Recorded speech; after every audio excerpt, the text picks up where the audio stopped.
सूत जी कहते हैं, ब्राह्मणों, अब मैं परमात्मा शिव के नागेश नामक परम उत्तम ज्योतिर्लिंग की आविर्भाव का प्रसंग सुनाऊंगा। दारुक नाम से प्रसिद्ध कोई राक्षसी थी जो पार्वती के वरदान से सदा घमंड में भरी रहती थी।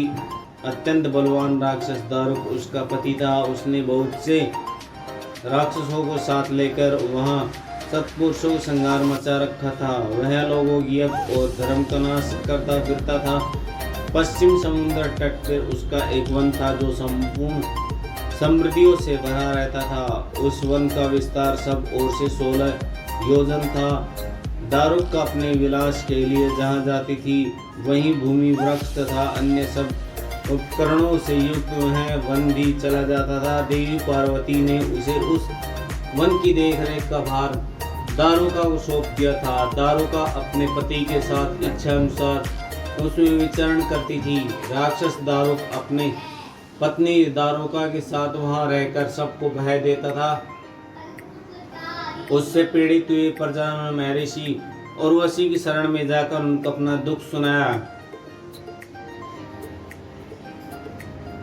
उर्वर ने शरणागतों की रक्षा के लिए राक्षस को यह शाप दे दिया कि ये राक्षस यदि पृथ्वी पर प्राणियों की हिंसा या यज्ञों का विध्वंस करेंगे तो उसी समय अपने प्राणों से हाथ धो बैठेंगे।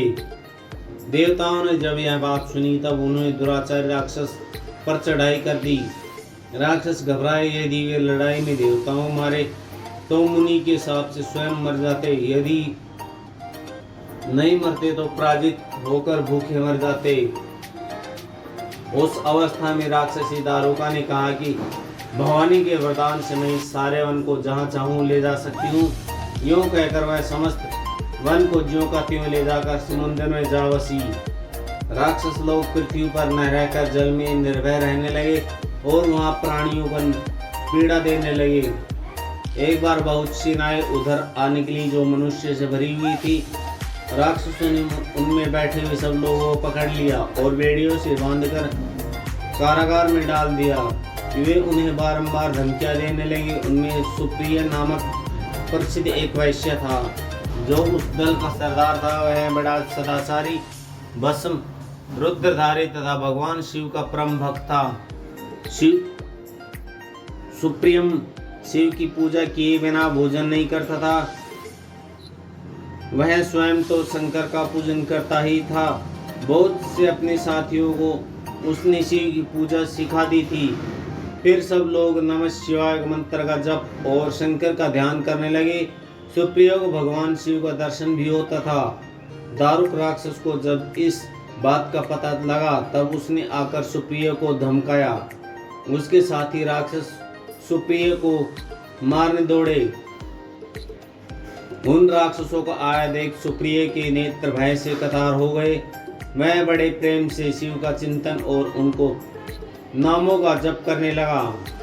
वैश्यपति ने कहा, देवेश्वर शंकर मेरी रक्षा कीजिए। कल्याणकारी त्रिलोकनाथ, दुष्ट हंता, भक्तवत्सल शिव हमें इस दुष्ट से बचाइए। देव अब आप ही मेरे सर्वस्व हैं। प्रभु मैं आपका हूँ, आपके अधीन हूँ और आप ही सदा मेरे जीवन एवं प्राण है। सूत जी कहते हैं, सुप्रिय की इस प्रकार प्रार्थना करने पर भगवान शंकर एक विवर से निकल पड़े। उसके साथ ही 4 दरवाजों का एक उत्तम मंदिर ही प्रकट हो गया। उसके मध्य भाग में उत्तम ज्योतिर्लिंग शिवलिंग प्रकाशित हो रहा था। उसके साथ ही शिव परिवार के सब लोग विद्वान थे। सुप्रिय ने उनका दर्शन करके पूजन किया। पूजित होने पर भगवान शंभु ने प्रसन्न हो स्वयं पशुपतात लेकर प्रधान राक्षसों सारे उपकरणों तथा सेवकों को भी तत्काल ही नष्ट कर दिया और उन दुष्ट हंता शंकर ने अपने भक्त सुप्रिय की रक्षा की। तत्पश्चात उद्धत लीला करने वाले और लीला से ही शरीर धारण करने वाले शंभु ने उस वन को यह वरदान दिया कि आज से इस वन में सदा ब्राह्मण, क्षत्रिय, वैश्य और शूद्र इन चारों वर्णों के धर्मों का पालन हो। यह श्रेष्ठ मुनि निवास करें और तपोगुणी राक्षस इसमें कभी न रहें। शिव धर्म के उपदेश, प्रचार और प्रवर्तन लोग इसमें निवास करें। सूत जी कहते हैं, इसी समय राक्षसी दारुका ने दिन चिंतन से देवी पार्वती की स्तुति की। देवी पार्वती प्रसन्न हो गई और बोली, बताओ तेरा क्या कार्य सिद्ध करूं। उसने कहा, मेरे वंश की रक्षा कीजिए। देवी बोली, मैं सच कहती हूँ, तेरे कुल की रक्षा करूंगी। ऐसा कहकर देवी भगवान शिव से बोली, नाथ आपकी यह बात युग के अंत में सच्ची होगी, तब तक तामसी सृष्टि भी रहे, ऐसा मेरा विचार है। मैं भी आपकी हूँ और आपके ही आश्रम में रहती हूँ, अतः मेरी बात को प्रमाणित सत्य कीजिए। वह राक्षसी दारुका देवी ही मेरी शक्ति है और राक्षसियों में बलिष्ठ है, अतः यही राक्षसों के राज्य का शासन करे। ये राक्षस पत्नी जिन पुत्रों को पैदा करेगी, वे सब मिलकर इस वन में निवास करें, ऐसी मेरी इच्छा है। शिव बोले, प्रिय, यदि तुम ऐसी बात कहती हो तो मेरा यह वचन सुनो। मैं भक्तों का पालन करने के लिए प्रसन्नता पूर्वक इस वन में रहूं और पुरुष यहाँ वर्ण धर्म के पालन में तत्पर हो प्रेम पूर्वक मेरा दर्शन करेगा। यह चक्रवर्ती राजा होगा। कलयुग के अंत तक और सतयुग के आरंभ में महासेन का पुत्र वीरसेन राजाओं का भी राजा होगा। वह मेरा भक्त और अत्यंत पराक्रमी होगा और यहाँ आकर मेरा दर्शन करेगा। दर्शन करते ही वह चक्रवर्ती सम्राट हो जाएगा। सूत जी कहते हैं, ब्राह्मणों, इस प्रकार बड़ी बड़ी लीलाएं करने वाले वे दंपति परस्पर हास्ययुक्त वार्तालाप करते स्वयं वहाँ स्थित हो गए। ज्योतिर्लिंग स्वरूप महादेव जी वहाँ नागेश्वर कहलाए और शिवा देवी नागेश्वरी के नाम से विख्यात हुई। वे दोनों सत्पुरुषों के प्रिय है।